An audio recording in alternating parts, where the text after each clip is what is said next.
Hello and welcome to Ideas Having Sex with Chris Kaufman. I'm Chris Kaufman, and each show I bring to you an interesting and provocative scholar to discuss topics in social science, philosophy, history, politics, and more. If you enjoy what I do, please take a minute to subscribe to the show and to give us a rating and review wherever you listen.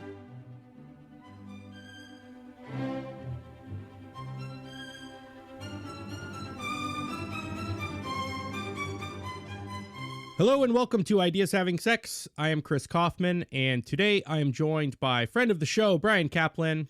Bryan is an economics professor at George Mason University and the New York Times bestselling author of the nonfiction graphic novel Open Borders, The Science and Ethics of Immigration. And his latest project, another foray into the world of nonfiction graphic novels, is called Build, Baby, Build, The Science and Ethics of Housing Regulation, which we are discussing today. Bryan, thank you for joining me. Fantastic to be here, Chris.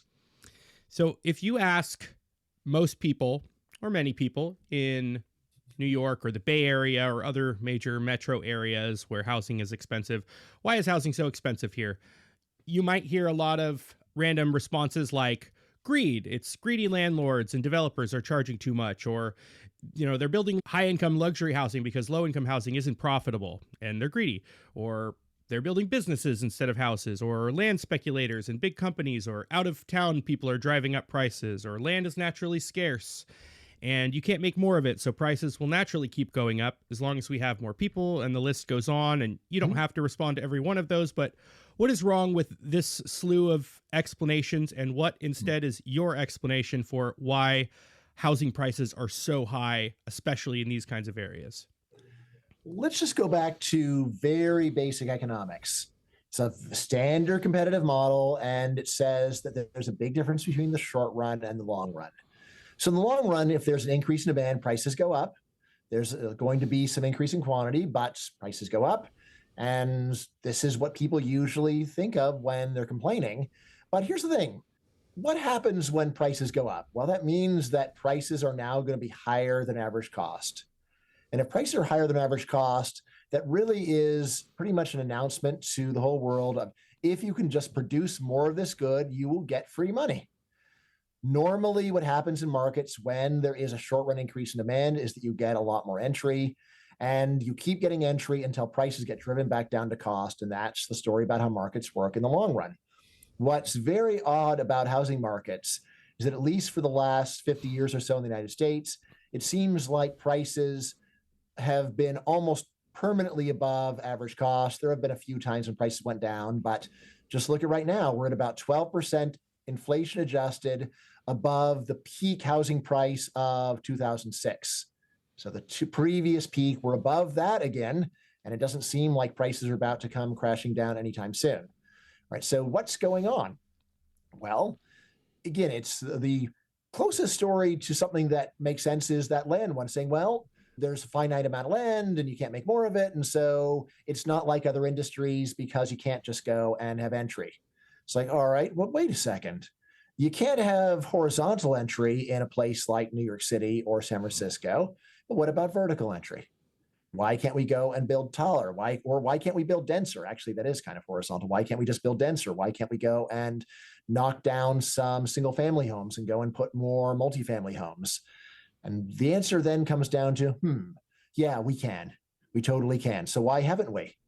Well, if you dig a bit further, you'll see that all of these seemingly great opportunities to make a pile of money are illegal. Government won't let you do it, or at least to do it, you have to go through so many layers of approval that very few people are going to wind up doing it because it just costs too much to go and get the approval, and it's not that likely to work anyway. So the story then that I've got is that government is strangling housing supply. That's the problem, and everything else is either a special case of that or what people are saying is just irrelevant to the real problem, one or the other. And it's not like there's, one federal law that's regulating housing supply. It's a dense network of state and local and sometimes federal, I'm sure, types of regulations, not even all of which would on their face seem like what you would just call housing regulation. So can you give some specific examples of like the leading types of regulations that impact housing price? Right. So in the book, I try to focus on ones where researchers have specifically studied and shown that they really matter a lot. So the main ones that do, first of all, height restrictions. Super hard to get permission to build skyscrapers in most places where you want to build them. You could get permission to build a skyscraper in the middle of nowhere, but you don't want to build a skyscraper in the middle of nowhere. What would be the point? You want to build a skyscraper in very expensive downtowns, and that's where it is really hard to get permission, varying from impossible, like in San Francisco for a lot of its recent history, last 50 years, to just a pain in the neck, which in places that you think of as they're building tons of stuff like Austin, those are the ones where it's a mere pain in the neck rather than completely impossible. So that's one. Another big one is multifamily restrictions. Something like 80% of all all residential land in the US is reserved for single family homes only. What Or percent? something like 80% of all residential land is reserved for detached single family homes only. So that means no apartments, no townhomes, none of that stuff. This is an obvious way to go and make a whole lot of cheap housing. It's just to go and pack people in more, but it's really hard to get permission to do that. In fact, it's illegal by default in most places. So 80% of residential land is Yes. zoned for single family housing. Yes. Roughly what percent of land is residential land? Actually, that one I don't know. It's definitely a lot. So I would think that it's over half. But yes, honestly, normally people writing about this just focus on the share of residential land.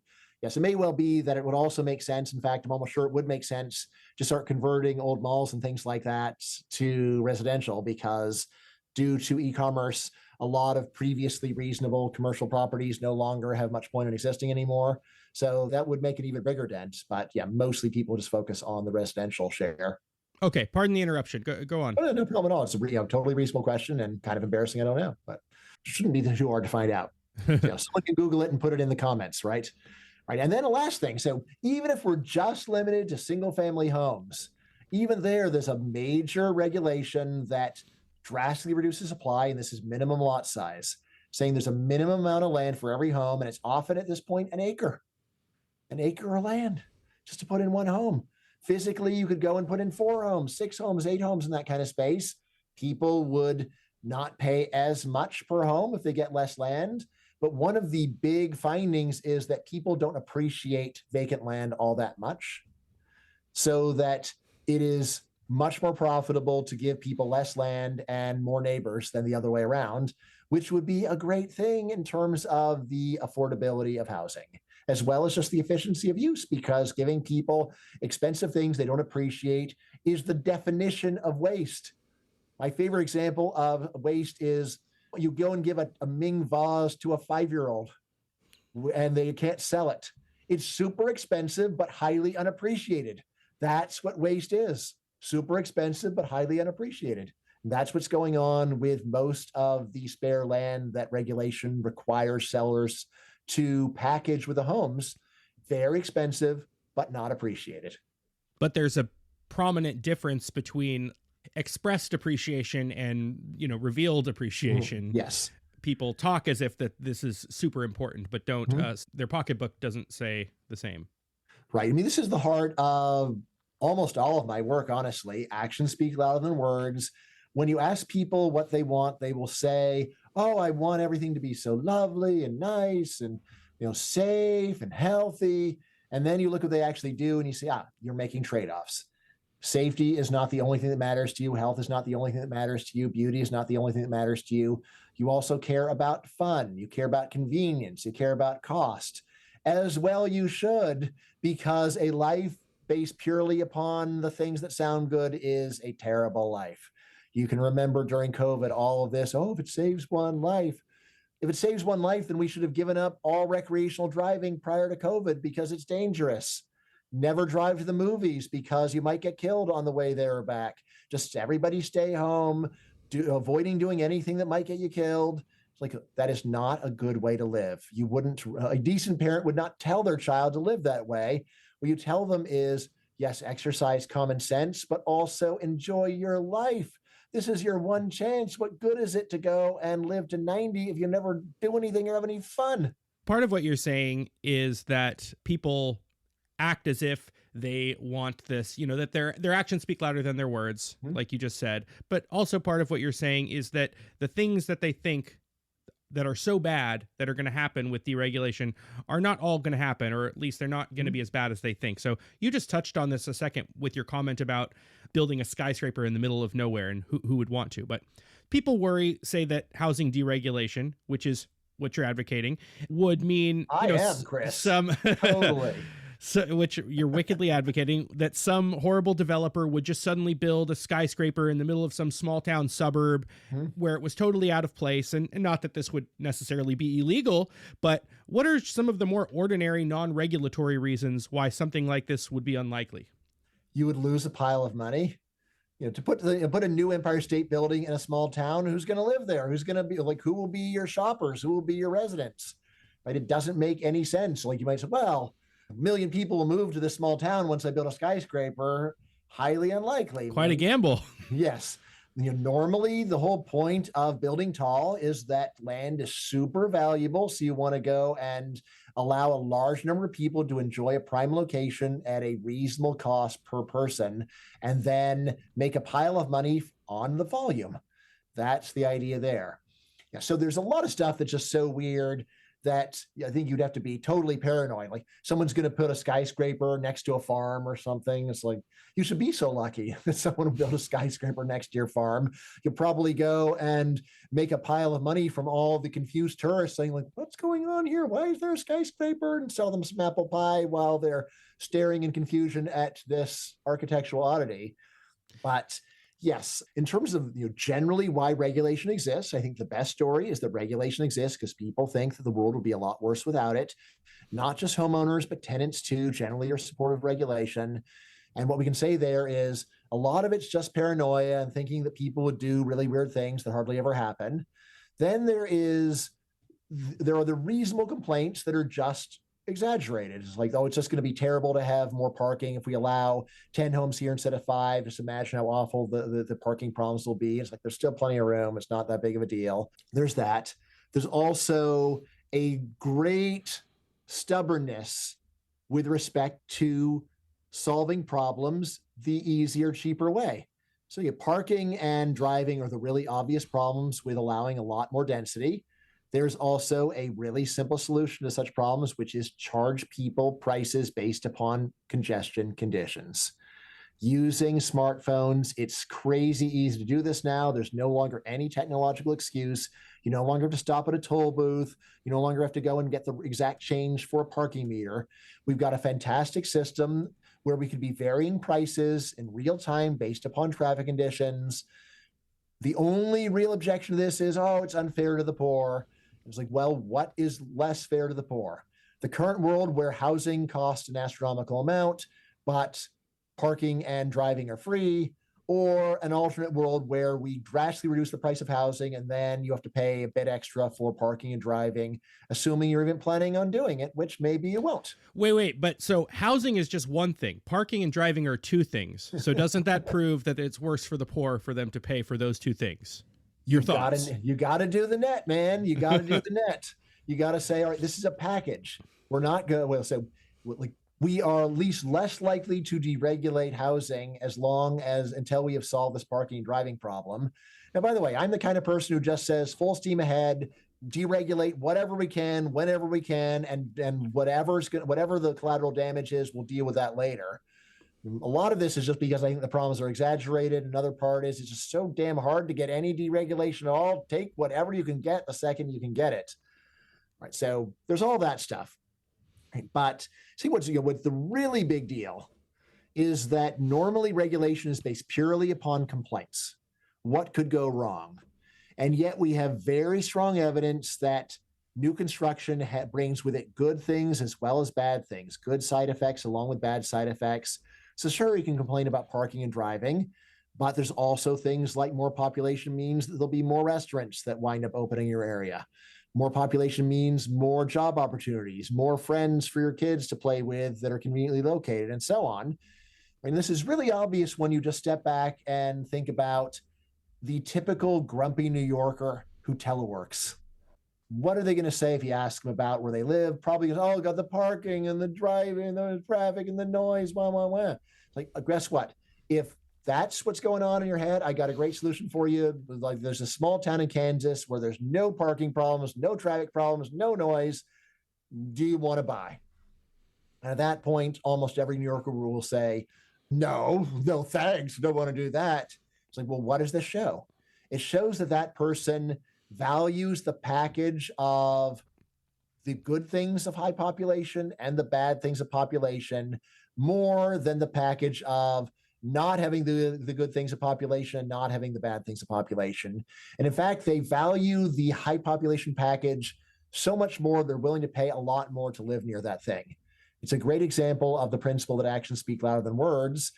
Almost no one wants to go and live in the middle of nowhere, and telework has made it even more obvious, if it ever needed to be clarified, that in fact, though people verbally complain a lot about problems living around other people, and yet it is those other people that are a key part of what makes it worthwhile living in an area in the first place. Yeah, I mean, they're densely populated for a reason. I mean, again, like, logically, it's possible that it would be hell to live in high density places, and then prices would be rock bottom. Like, imagine that if you lived in a really highly densely area, you had like a 10% chance of getting trampled per year. All And right. So that's that why the case, prices are low, yeah, to yeah, lure that people case, in. like people that could afford to move out would do so, and then it might just be a hellhole for the desperately, horribly poor. You can imagine that happening, but that's not the real world. Yeah, what proportion of the world's population lives in cities? It's is it over 50? It's a lot. So I don't think it is yet. I mean, it obviously depends upon how many categories of How you define a residential city. And categorization. If you just say urban or not, then that's going to give you a higher share. yeah. If you do, like people often do, urban, suburban, rural, then I think that we're pretty far from the world population being urban, although it's definitely no longer majority rural. Yeah, it's high whatever it is. Yes. So talking about zoning and, how different types of housing and building and commercial use and industrial use get separated. I think there's a pattern of argument that free market types make that I think is totally valid and applies here too, where there's some somewhat natural progression of wealth and economic development that does something good, and then regulations come in kind of after the fact and crystallize it or pass a law saying this is the way it has to be. Like child labor goes way down because people get richer, and then child labor laws get passed, and then they get the credit for reducing child labor. And I think there might be something similar going on with zoning, that people maybe think that without zoning laws, you would be super likely to just have like a garbage dump next to a suburb or something like that. But can you talk about the economic forces that tend to make that unlikely? Right. So, of course, there'd be no point in me writing my book if you were right generally.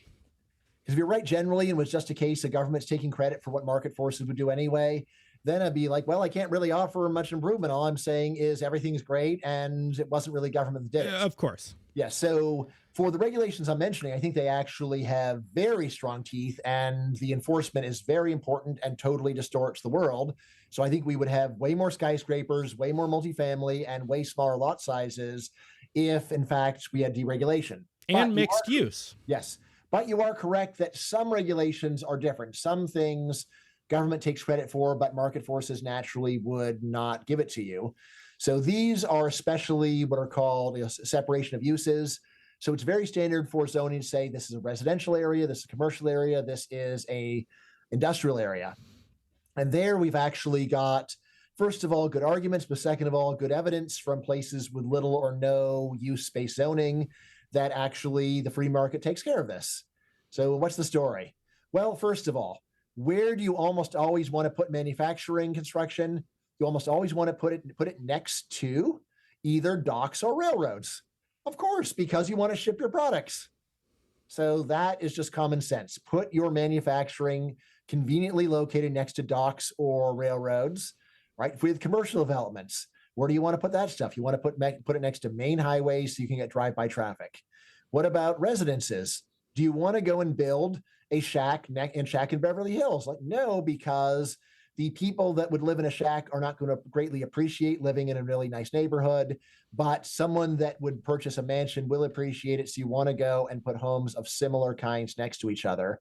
Now, this does raise the question, well, in that case, what harm does the regulation do? So the main thing is just that it's overly strict. You could say, look, regulate, like without regulation, it wouldn't be perfect. You might put a gas station in Beverly Hills. Like, yeah, it's true. It wouldn't be perfect.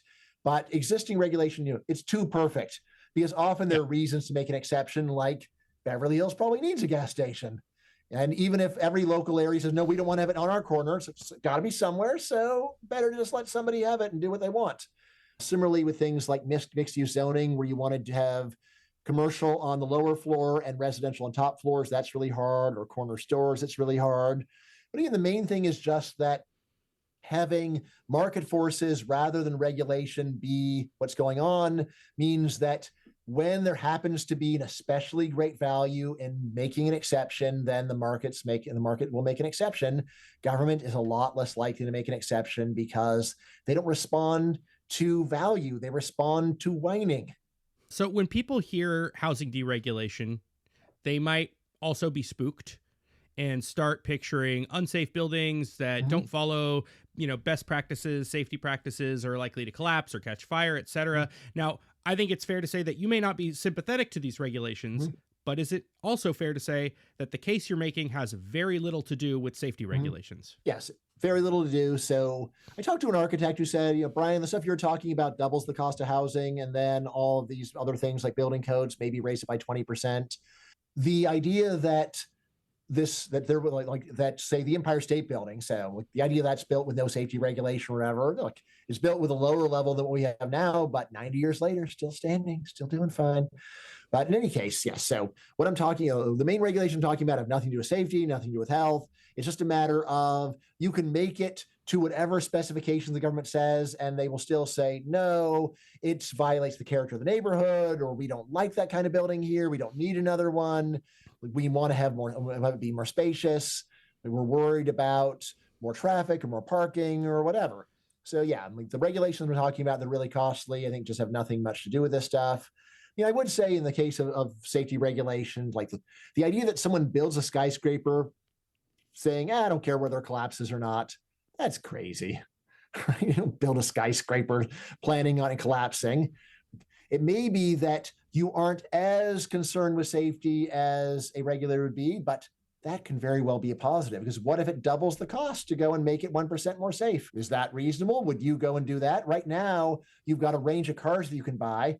Bigger cars are safer. Yet a lot of people choose to buy a smaller, less safe car to save money or because it's more convenient to park. Right now, that's legal. And I say that the same general idea should also apply to other goods. The idea that there is an absolute standard of how safe everything should be sounds good from a philosophical point of view, but when you really think about it, it doesn't make much sense. So I'd say that in a world of true laissez faire, builders would still be very concerned. I don't want my building collapsing. It's going to ruin my reputation. It's going to be terrible publicity for the entire firm, and I'm also going to get sued. Yeah, So I there's don't want civil to do that liability stuff. in addition to Yes. economic forces. Yes. Right. And by the way, so a lot of economists actually are pro regulation in the following sense. They say, look, sure, it used to be that you could sue people for a lot of this stuff, but it's just a pain in the neck to sue people. Isn't it better to have a really clean, streamlined system of regulation? So we just say in advance what everybody can legally do, and then we don't have to worry about lawsuits. And I'll say that argument sounds really good until you look at the world.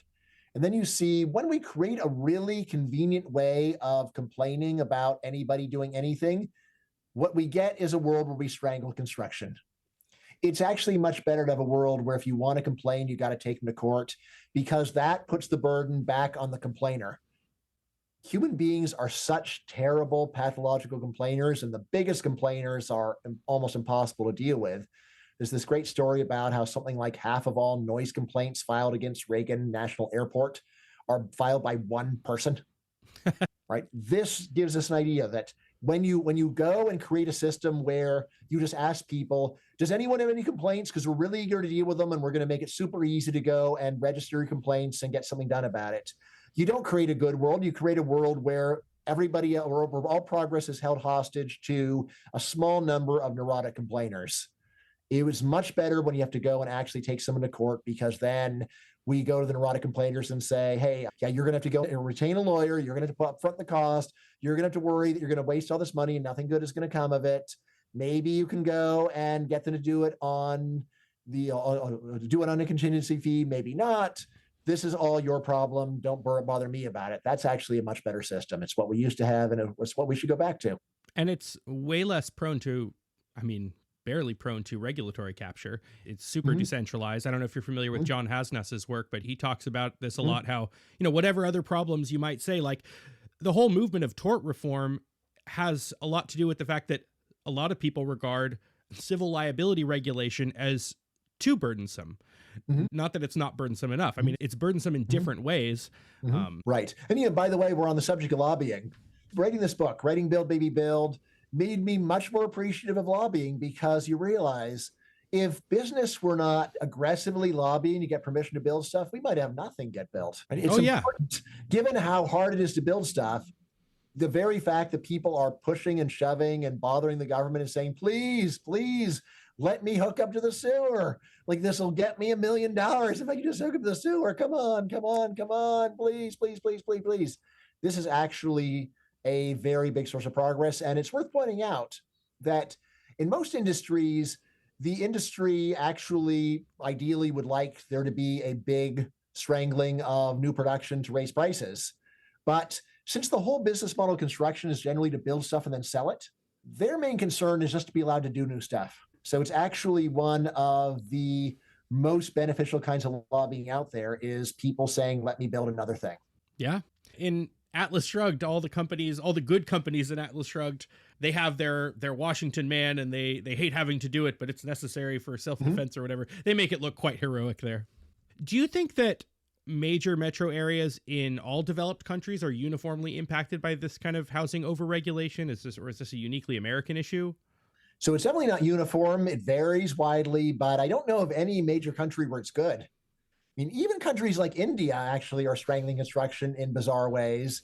And this is where it's like, look, you've got 100 million people sleeping on the streets, and you're trying to go and stop someone because it could cast a shadow. Like, what the hell's wrong with you? Are you crazy?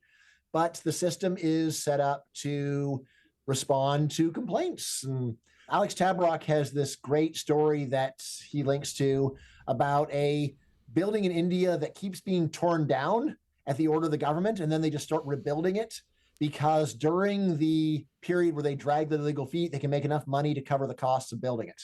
And then inevitably, after a few years, they lose in courts. They're forced to demolish the building. Then you start building it again. Wow. So that gives you an idea what's going on in India. So, I mean, the U.S., my best guess is we're sort of in the middle of the pack, actually, in terms of how strict regulation is. So I'm pretty sure that at least London is a lot worse than the U.S. Probably most of urban England is worse than the U.S. I'm not clear on Canada, but anyway, so it varies a lot. So a lot of people think that Japan actually has lighter regulation than the U.S., definitely for building skyscrapers, for example. It seems like it's easier to do it there. On the other hand, the U.S. is probably the worst on single-family zoning. He's close to the worst. Most of Europe, it's just normal to live in apartments, and the idea that an apartment is a noxious thing that government needs to stamp out would seem strange to people. I recently interviewed the authors of Superabundance, and by their measures, they said over the last 30 years, the time price of housing has still gone down in America on average, though very clearly not in some of the worst impacted places. Do you object to that characterization? So they may well be right. So it's important to remember, time price is not what most people are doing. So usually what people are doing is inflation adjusted. Time price is where you go and say, how many hours of labor does it take to go and purchase something of the same quality level? And that may well be going down, despite the fact that the actual inflation adjusted price of something is going up. And again, why? Well, as long as wages rise by even more than prices, then time prices fall. It's a generally reasonable way of understanding living standards, and I definitely like what they're doing.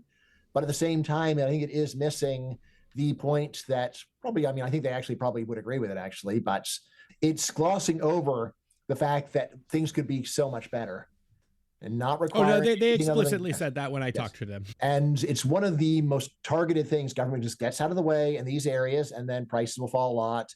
And then the time price of housing would fall a lot more.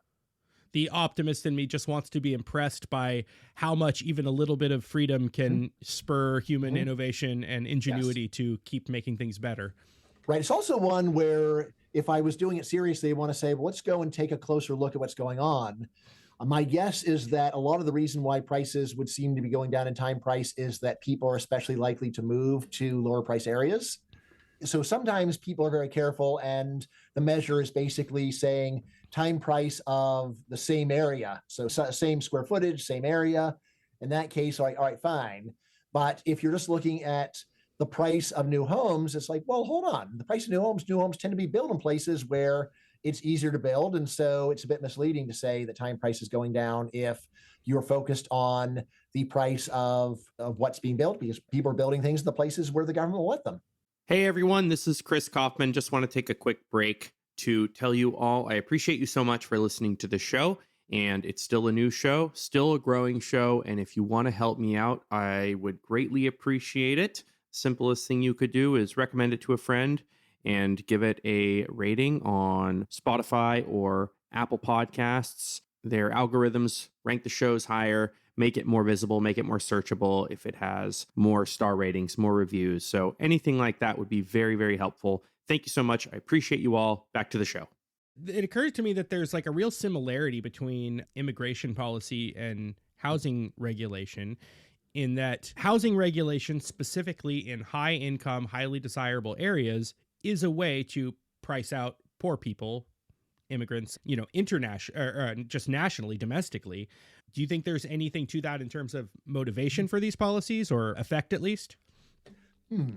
I say probably the deepest shared root of immigration restrictions and housing regulation is misanthropy. Just seeing new people and saying that's bad, and the net effect of that will be bad. So I'd say that's probably the deepest psychological affinity between the two things. But in terms of actual motivation, I think they're quite different. So for immigration, I think it is ultimately xenophobia, and particularly just thinking that this is going to be bad. Like, these people are either they're going to mess up our country, and like the multiple different mechanisms for how they would mess up your country. But I think that is the main idea for immigration policy, is those people mess up our country. With housing regulation, it's much more of more people would mess up the area where I live. So it's very unusual. In fact, I don't know of anyone who really is like a national level NIMBY, so saying don't build anything anywhere in this country. Maybe some environmentalists are the closest things to that, but normally housing regulation, it does have a fairly local motivation. And in fact, I think a lot of it comes down to, I just don't want to look at anything new ever. Well, that's partially what I mean. Anything new built in my city. It's just like, I don't want to see anything new built in my vicinity. It's a way of doing domestic migration restrictions. Mm-hmm. I don't think that is primarily based upon thinking that the new people that would move in would be especially bad, although it could be. But so sometimes people are worried, I don't want to go and have a homeless shelter in my neighborhood. That's pretty different from, I don't want them to go and build another development that looks exactly like my development across the street. I was just thinking, like, yes, you want a bunch of Okies moving in for job opportunities, backwards people from some other part of the country who are poor and coming for job opportunities. I don't know if that. Yeah. So, I mean, like, the only place where I know that people make this argument is Texas, where they say we don't want Californians moving in. Yeah. So that's a specific case where I actually have multiple times heard people making the argument. By the way, actually, Texas residents who weren't born in Texas are more Republican than native-born Texans. Say that again? So let me go this way. Native-born Texans are less Republican than non-native-born Texans. Oh, okay. All right. Now, it's true that Californians tend to move to Austin and they're real Democratic, but the key thing is that most people move into Texas don't move into Austin. So on balance, people are moving to Texas to make it more like Texas, not less like Texas. Though obviously the exceptions really stand out. Sure. Yeah. I could see that. It's pulling the people who are maybe feel like they're not fitting in where they're from.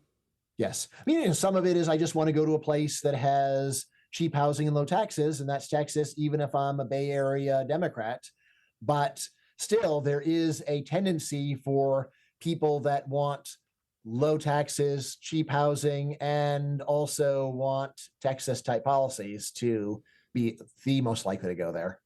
Which makes sense. Like, you tend to go to a place if it's hitting on all cylinders rather than just half the cylinders from your own point of view. Well, why do you think housing deregulation in the form of the YIMBY movement has become a prominent cause in left-wing circles? In some ways, it seems like a fit. In some ways, it doesn't. I'm happy that it is. I'll say it speaks super well of the progressive movement that there's any room for this group at all. Because I Yeah. honestly I'm pretty shocked. My best guess is that this is heavily driven by the philosophy of effective altruism.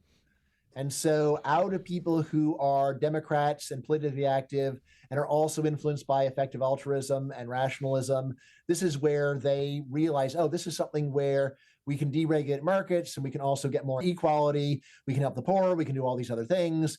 This is a no brainer. So, I think that's probably the best story going on with it. But yeah, honestly, it's still pretty shocking to me. I mean, the best way to think about this politically is that the areas with the strongest YIMBY movements are generally left wing areas, and the movements generally veer left, and they are improving things in areas that are terrible. So they're making terrible regulation a little bit less terrible. The areas of the country that have very light regulation generally have no YIMBY movement at all. It's just a default. Like Texas is like, well, we've never had much regulation of housing. You don't have to push us to do it. We don't really think about it as being something that we're good at or should be proud of. Part of what I'm trying to do is to make places that already have light regulation not only proud of what they're doing compared to other parts of the country, but also say, let's be even less like California than we are. I want to read you something Robin Hanson wrote and get your response.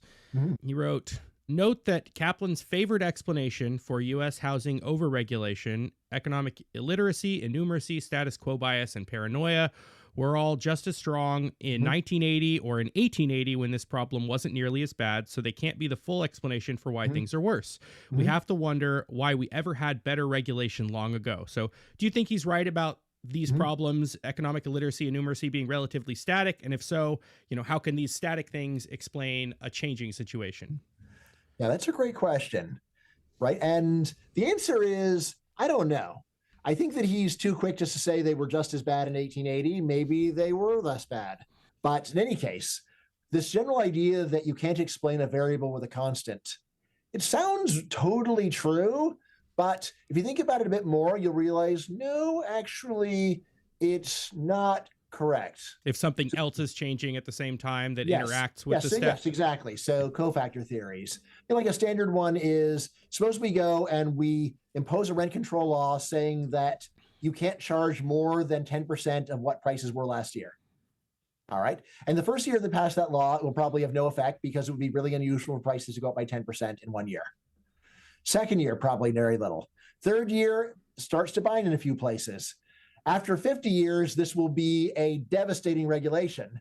And if someone says rent control did it, someone who is acting sophisticated will say that's not possible because the same law has been on the books for 50 years, and it's only in the last couple of decades that we've seen any problems, so it can't be that. It's like, actually, if you understand what someone means when they blame a law for something, look, one story is we're trying to explain variation. Another story is it's a prediction about what would happen today if we got rid of the law. Similarly, when I go and blame housing regulation on the psychological factors, I'm not saying that changes in these things are explain why there has been a rise in regulation. Rather, I'm just saying, look, if we change human psychology dramatically today, then there would be a drastic fall in housing regulation. That's a totally coherent point. Now, what cofactors you need to add to explain everything going on? I think part of this is just to realize that if we go back to 1880, we start with a world where the idea that you could go and regulate this stuff is just really weird, and people are only just starting to even realize what they could do. I said the same thing for immigration restrictions. Like, well, do you really think people loved immigrants in 1880 during the open borders era?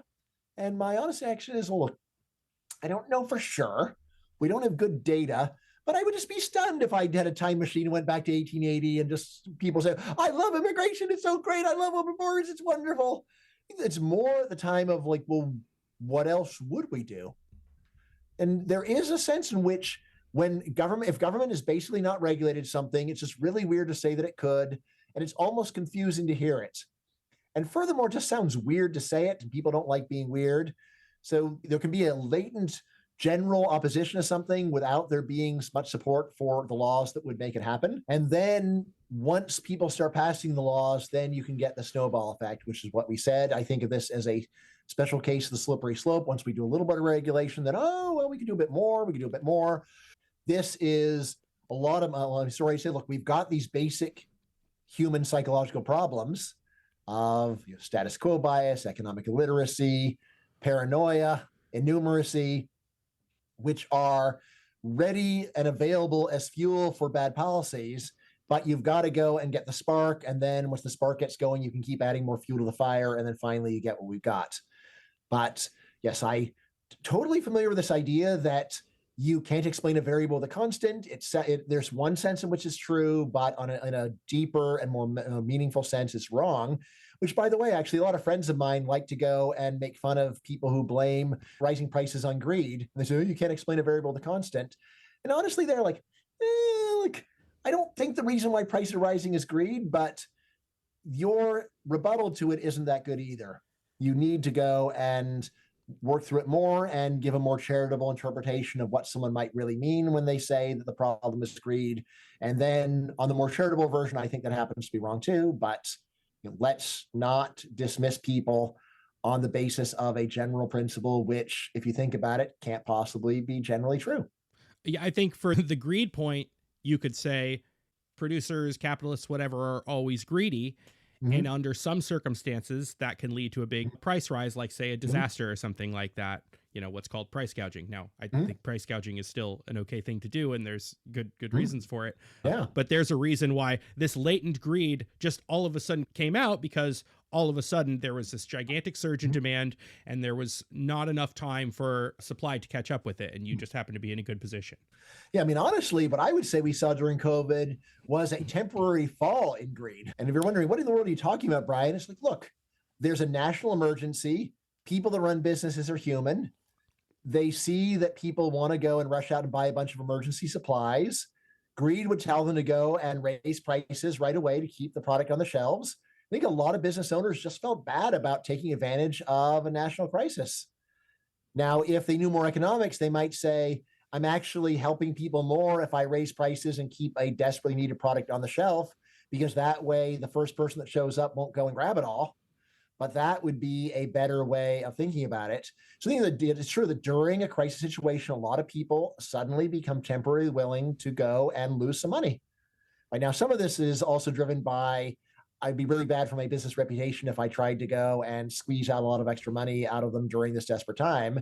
But I think there's another factor is business owners are human and they just feel bad about it. And I remember once I was arguing with the owner of a comic book store about why he was underpricing and rationing a certain kind of Pokemon card. And he actually got mad at me for, like, I was just saying, hey, why don't you raise the prices? And he's like, that's not fair to the mothers that come in here trying to get those cards for their kids. And I'm like, well, like, you're not worried charging them $100 for this collector's action figure that you bought for $10.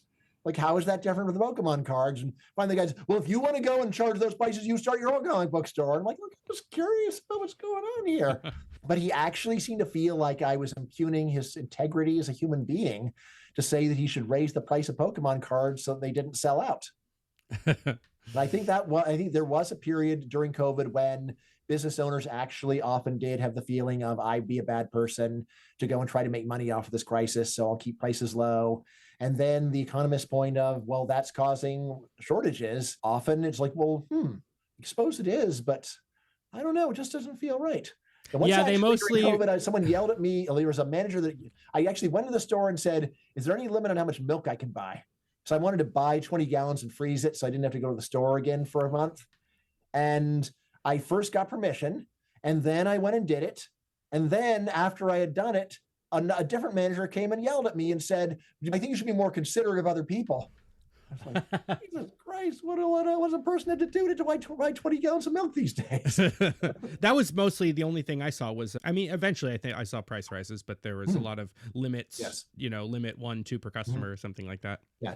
So eventually the crisis emergency mentality starts to fade, and then business owners go back to being more normal. That's why I think there was actually a temporary fall in greed, which then went back to normal. Once it went back to normal, then it was more of, gee, I don't want to be the first person to raise his price a lot. People might hate me. Yeah.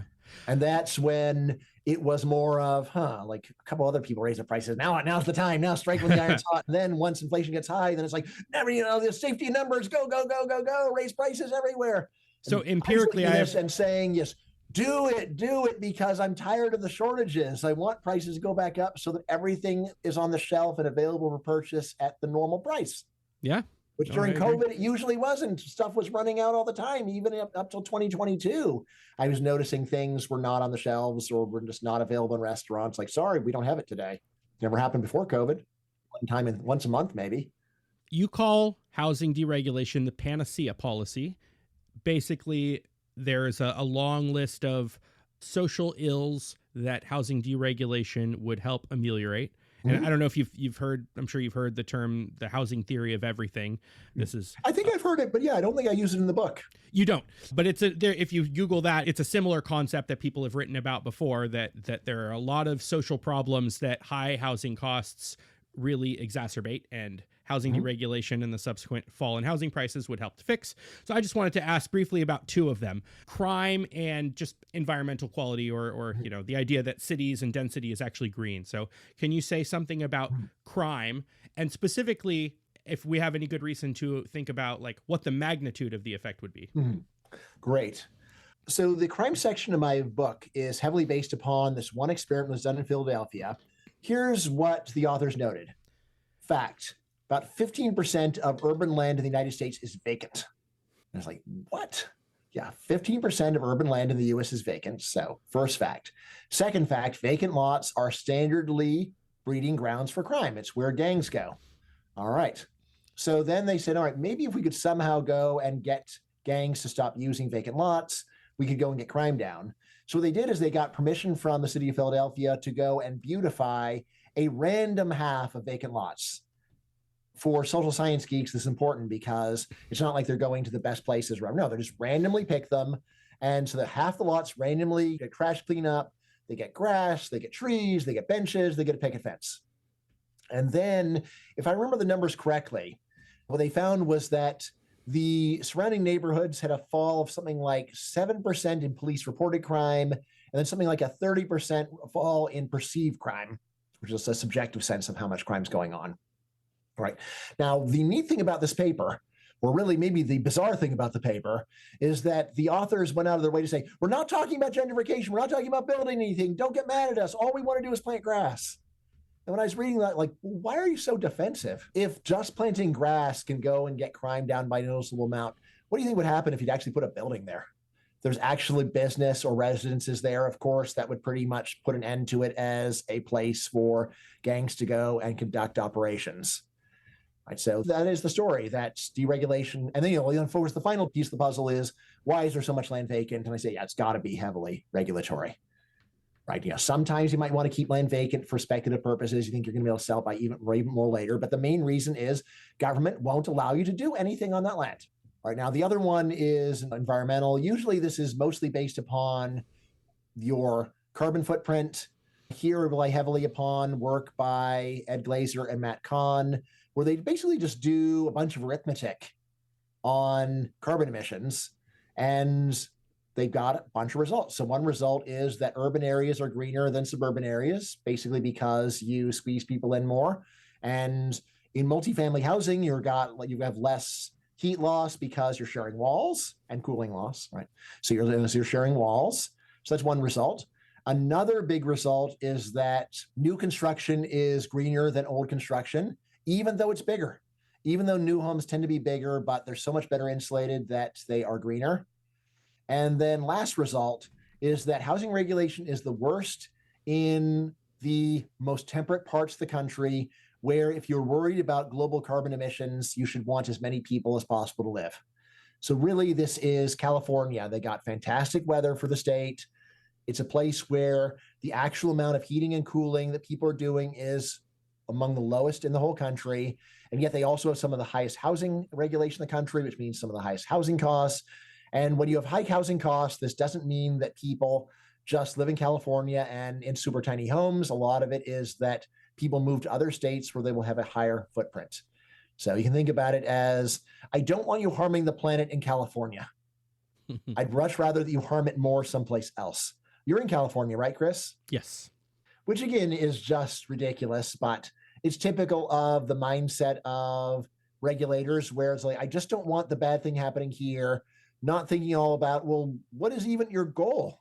is the goal, isn't it, to reduce it at the global level? So in that case, maybe you'd be better served by having really cheap housing in your area so that people move to where you are, and then you have lower emissions rather than higher. And a super obvious point with, environmental concerns is that dense human population leaves open the possibility for more unimpacted land for nature. Yes, right. Now, all this leaves me feeling a bit guilty because I'm also a big Because fan you of don't care Alex about Epstein. this. Yeah. Yes. Well, I mean, I'm a big fan of Alex Epstein's Fossil Future. So Me what I'll too. say is, look, if there's something that's bothering people and housing deregulation will give it to them, I'm happy to go and tell them. But if someone says, like, how big of a problem is this anyway, then I'll say, yeah, well, like, the severity of the problems varies a lot. And some of the things that people worried about probably aren't that big of a deal. And other things you're worried about are a really huge deal. And maybe a few of them are actually, you're worried about something that's good. So that's another possibility. I agree. And there's nothing, I think, dishonest about saying, this is not in my top 10 concerns, Yes. but it is a lot of people's. And here's an honest argument saying Yes. that this policy Yes. would be better If for you do, your yeah, values. yeah. The hypothetical imperative. If you care about this, do housing deregulation. Can you talk about one, like, what are the main ways that scholars measure the price impact of housing regulation, and just what kind of magnitudes are we talking, in general and in specific parts of the country? Right. The main approach that economists have used is this. All right, step one, figure out what the value of land that you can't build anything on is. Right? And by can't, it's really like you cannot as a matter of law. All right. So originally people would do things like they compare two lots that are similar in every other way, except one has an extra 100 square feet of unimproved, of just raw land. All right. Another thing you do is actually just look at vacant lots. Like, so here's a vacant lot, can't build anything on it. All right, how much does that go for? All right. So anyway, you first find out the price of land where you can't build stuff. Secondly, you find out what are physical construction costs. Then you go and you combine those two things to get a physical cost of production. Then you compare that to price. So if there is a big gap between the cost of raw land without permission to build plus the actual physical construction and the sale price, that gap gets attributed to regulation. So that is the most common approach. And when people do this at the current level, I would say that averaging over the whole US, it comes down to government regulation is at least doubling the cost of production. At least. Right, at least doubling the price. It's not to, yes, by yeah. So it's double the price. It's raised the price to at least double the cost of production, looking at cost of production purely in physical terms. Right. And then in an area like San Francisco, it could easily be a factor of 10. Yeah. And they call this the zoning tax, but it's not specifically about zoning laws. Yes. Yeah. Zoning tax is just a catchphrase for a summed estimate of all the harm done by government. Although really, if you look at the way that it's being done, it by definition excludes building codes, for example, because that would just get put into the physical construction cost. Oh, right. Okay. And it's also ignoring things like how much more expensive is land when the federal government owns a large amount of land, especially in Western states, because if the government were to privatize that land, that would reduce land prices in general. So it's also ignoring that kind of stuff. So I'd say that in general, this is a very conservative estimate, actually. And you mentioned in a recent essay that you had left out federalship as a one That's policy issue that impacts price here. Right. And I mean, I wanted to put it in, I just forgot. Right. And I know it's a big deal. It's just I got so focused on other things and I neglected to do it. And by the time I remembered, oh, yeah. But if you take a look at a map of federal land ownership in the US and state land ownership in the US, it's crazy how much land west of the Mississippi gets owned by the federal government in particular. The only story that I think really makes sense is, well, the federal government owns land that nobody would want. So it doesn't really change anything. And, she's like, well, they own like 90% of Nevada or something like that. Well, who wants to own the desert of Nevada? It sounds plausible until you look at the map more closely and you say, wait a second, look at Texas. Texas has almost no federal land. If you turn through West Texas, it is hard to think of a more desolate area of the United States. Yet almost every square foot of that is owned by the private sector. So you realize, all right, the private sector is totally happy to own even ultra barren land. The price is going to be really low. Maybe they're just going to go and use it for some kind of farming or for hunting or for oil prospecting, or maybe they're just going to sit on it and wait for population in that area of the country to rise. My own optimistic scenario is if you really did mass privatization of federal land, also, so there's often heavy state land, like Florida and New York State both have a lot of state land, the little federal land. But if you were to go and privatize big areas of that, then maybe Elon Musk would say, hey, I'm going to do a domestic charter city. And then we could get to see domestic charter cities. I'm going to Prospera, the charter city in Honduras, on Thursday. I will make it there one day. Check it out. Yep. So anyway, I'm expecting it to be really cool, but I'd much rather go to a charter city right in the US if you want the truth. Sure. Have you gotten any unexpected or surprising praise or criticism for this book so far? Yeah, probably the most surprising criticism is I've gotten a few people, especially one guy in particular, who say that I'm totally wrong on lower housing prices will reduce, well, rather, lower housing prices will raise fertility. So there is a view out there, which I kind of knew was there, but I didn't look at it that much when I was writing the book, which just says that density per se is sterilizing. Just living in an area with a lot of other people basically kills the will to have kids, right? And there is some evidence from animal experiments this is so. It says, look, if you go and just pack rats in a lot, they have fewer kids. So there's some kind of instinct among rats, which you can verify experimentally, where it's just like, oh my God, there's too many rats around. There's too many rats. I don't want to have any rat babies. No, no. All right, so there's that. And then you say, again, human beings might be the same. So if you go and put people into a big city, that will causally reduce the fertility. Is this like an evopsych theory that like in our ancestral environment where resources are more strictly limited, this would be an instinct? At least maybe, like you could reconcile it. That a lot of it is just, well, we did the experiment and it reduced fertility. I don't know why. Okay. You don't have to know why. It's just true. And then maybe humans the same way. And again, my answer to this is, look, there's a reason why people are living packed together. And the reason is almost always going to be that the price of a square foot of housing is really expensive. If you're rich and you live in New York City, you don't live in a small place. You live in a comfortable place, right? If we could just go and make housing cheap enough, then I'd say there's no reason why people couldn't, even in cities, live very comfortably and spaciously and then feel perfectly happy to have a larger family. Again, you could just say, well, just knowing you're in the skyscraper is just like, you feel like you're a rat in a cage. Seems really implausible to me that if you were in a 3,000 square foot apartment where you have a whole floor of a skyscraper, that the knowledge that your floor 73 is going to go and cut your fertility. Again, I suppose it's possible. I can't prove otherwise.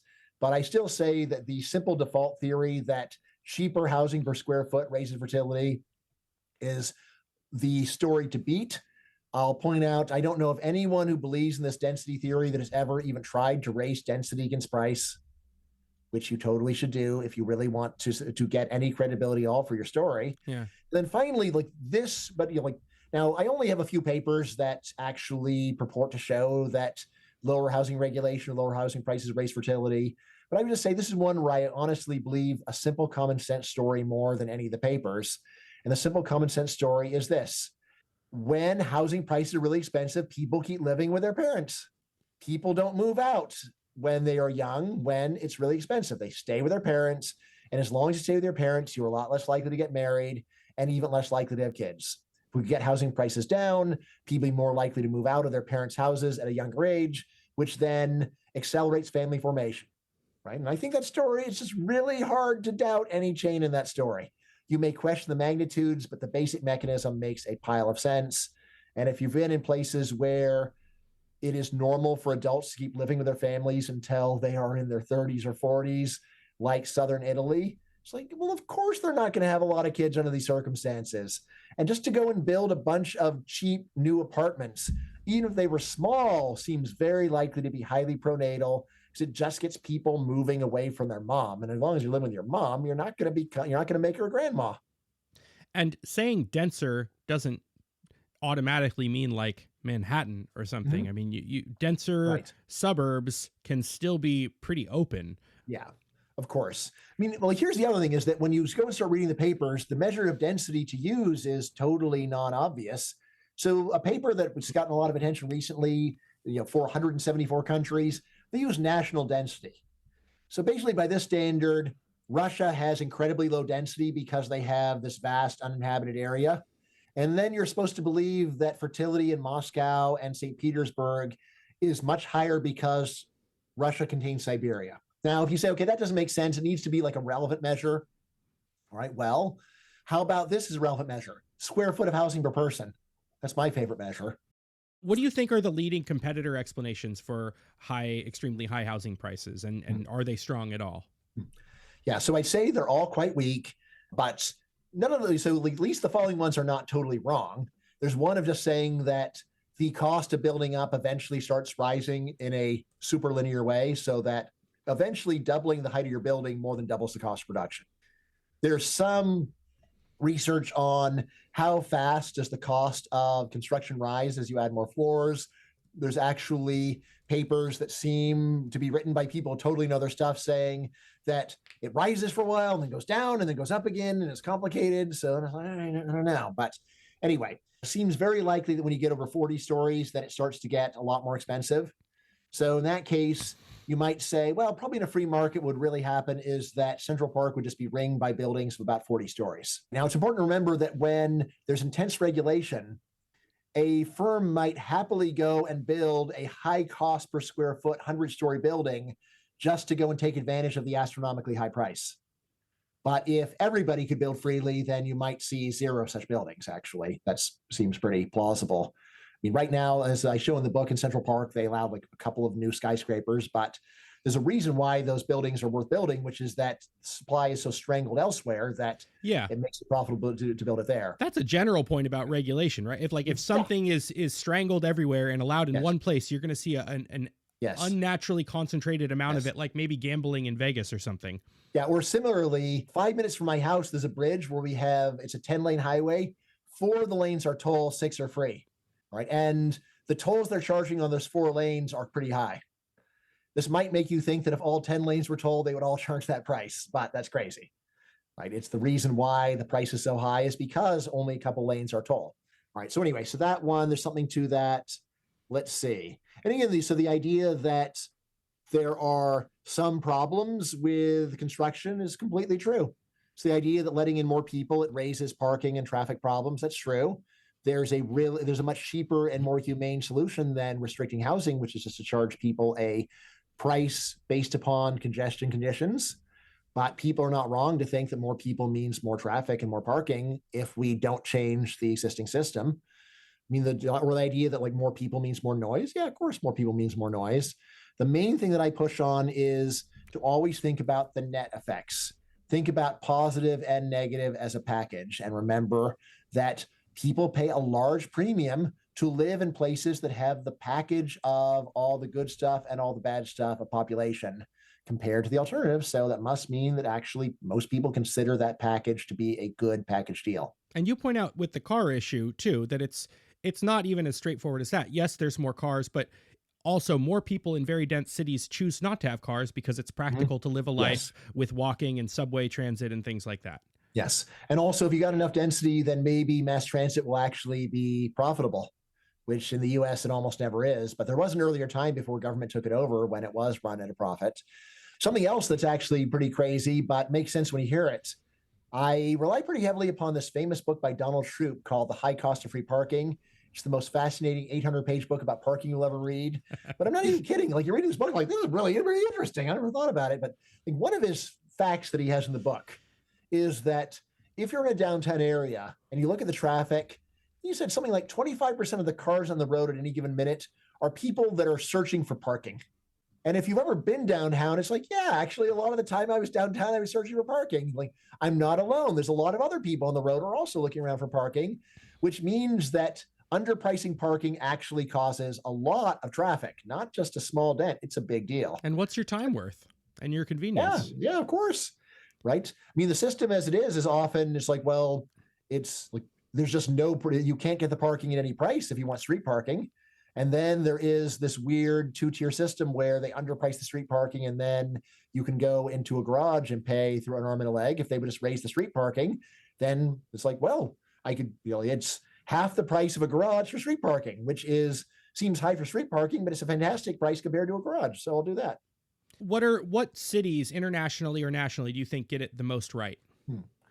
So people often want to talk internationally. To me, I just start with Texas.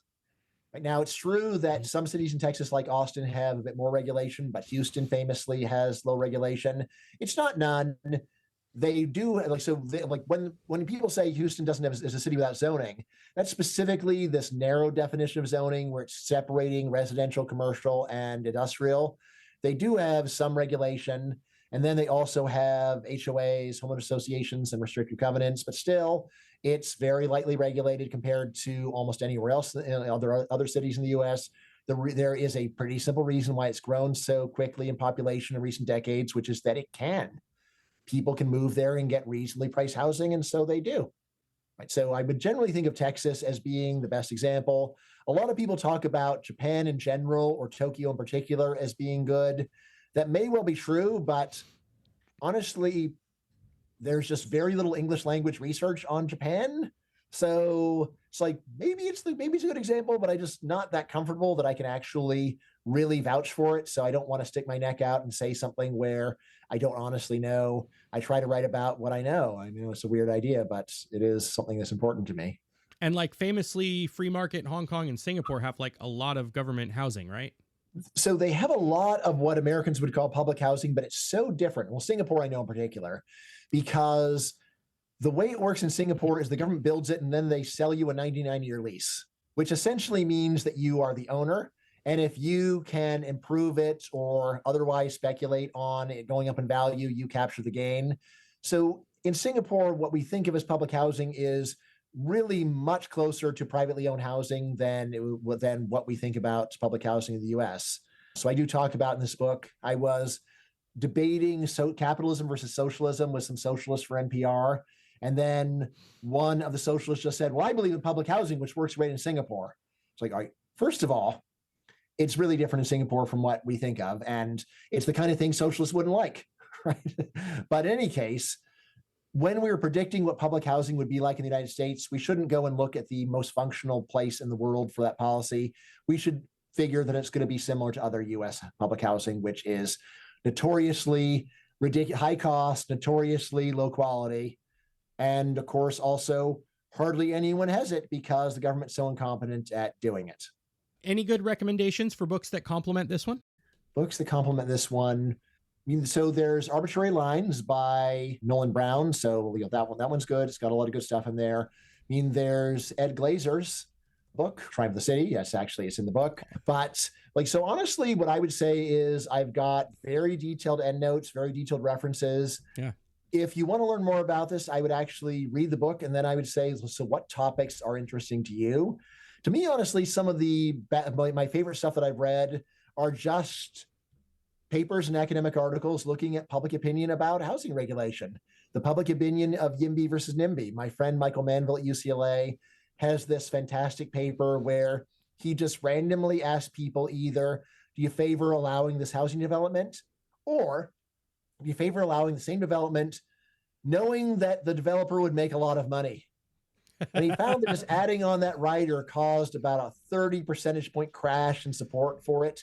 So he realized, look, the story of this is about self-interest and greed, and people don't want to reduce their housing prices. That's not that important a story. It's much more driven by just populist resentment of housing developers and rich people. And that's actually the story. The fact that we have all these Hollywood movies where there's this evil developer, it's very reflective of actual human political psychology to just have this bizarre antipathy towards the people that produce the second most important necessity on earth. Food's the first one. If you imagine stories where farmers are presumed to be evil, it's like these evil farmers. We don't have that. But somehow housing developers, people don't like them. Why? Any housing developers, anyone working in construction, thank you for putting a roof over our ungrateful heads. When Ron Swanson and Leslie Knope get in a big feud at some point in Parks and Rec, it's over Ron Swanson helping with a housing development being built on Leslie Knope's friend's old house. I don't even remember that episode, but I did watch almost all of them once. Well, it fits right in with this story. Yes. And What are you working on next? I've still got 3 books of essays, so I've always come on the show to talk about books of essays. So I've got a Self-Help is Like a Vaccine? Pardon? Is it self-help one? Yeah, so Self-Help is Like a Vaccine is next in the queue. That'll probably come out in like August or September. Then I've got another one that'll probably come up around December, which is You Have No Right to Your Culture. And then I'll finally finish the series of 8 books with Pro Market and Pro Business, which will be book 8. But anyway, those books are actually all written. It's just a matter of editing them and making them look good. But the book that's really absorbing my intellectual energy is called Unbeatable, The Brutally Honest Case for Free Markets. And this is the book where I start with a slogan and then I flesh it out in a lot of detail, which I think really will give you a mind quake for how you see the world if you give me the time of day. So the slogan is just this: markets do the good things that sound, or do the good things that sound bad, but governments do the bad things that sound good. Right. It all builds on what psychologists call social desirability bias, the idea that when the truth is ugly, people lie. And when the lies get ubiquitous enough, people just lose consciousness of lying. Well, the simplest examples are things like, did you go to church last weekend? And we see people tend to lie about that. More people claim to have gone than really go. More people claim to vote than really vote. All right, so it's that kind of thing. But I see this actually a lot more general. It's also things like, what's more important, safety or convenience? And yeah, almost everyone will say safety. And yet we see that people cut safety all the time for more convenience. Anytime you see someone driving a little bit recklessly to get where they're going, what did that person just do? They just gave up some safety to get some convenience. Of course, that's what everybody's doing all the time, is giving up safety for convenience. And my point is that's good, because a world where people only care about safety is a terrible world. All right, now, what do markets do? Markets give you what you actually want, as demonstrated with how you spend money. What does the government do? They give people what they say they want, as demonstrated by what kind of rhetoric they'll vote for. And I say the market way is better. The government way is worse and is bad. Despite all of the halo of democracy, it's actually basically a system for picking policies that are pretty on the surface, but rotten inside. And then I just flesh it out. A way I like to think about it is this. This is my book on why markets are great and government's bad, which sounds almost impossible to say anything new about this topic. And I say, yeah, I do have something new to say about it.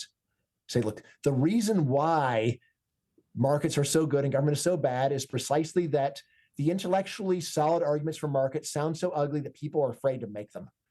And the intellectually solid arguments against government sound so ugly that people are afraid to make them. And what I'm going to do is make them. Right? And I'm not only going to wind up defending markets and attacking government, but I'm going to explain why it seems like government hasn't lost yet. And that is because it is just so awkward to speak the truth. But I'm just going to say it. And honestly, I'm going to try to sugarcoat it with some humor. You're great at that. You go and watch comedians. The heart of good comedy is saying ugly truths and getting people to laugh. And that's what makes it funny. But if you want truth, go and watch stand-up comedy, and they'll tell you a bunch of things, maybe exaggerated, but you realize this is so much more accurate than a political speech, which is just a pack of lies. Even if you like the politician, it's lies, ridiculous lies. When someone says, we'll pay any price for your crane. No, you won't. Lies. Well, I can't tell you how much I'm looking forward to that book, and have been for a long time. Where can people find you, Bryan? So I blog for the Substack Bet on It. And also I've got bcaplan.com, and you can get all my books, including the new one, at Amazon as well as other booksellers. That's awesome. And my guest today has been Bryan Caplan. His book, once again, is Build, Baby, Build, The Science and Ethics of Housing Regulation. Bryan has said it, and I can now concur. It's the most fascinating book you'll ever read on housing regulation. Bryan, thank you so much for joining me on Ideas Having Sex. Thanks a lot, Chris. Appreciate it. And I will talk to you again, I bet.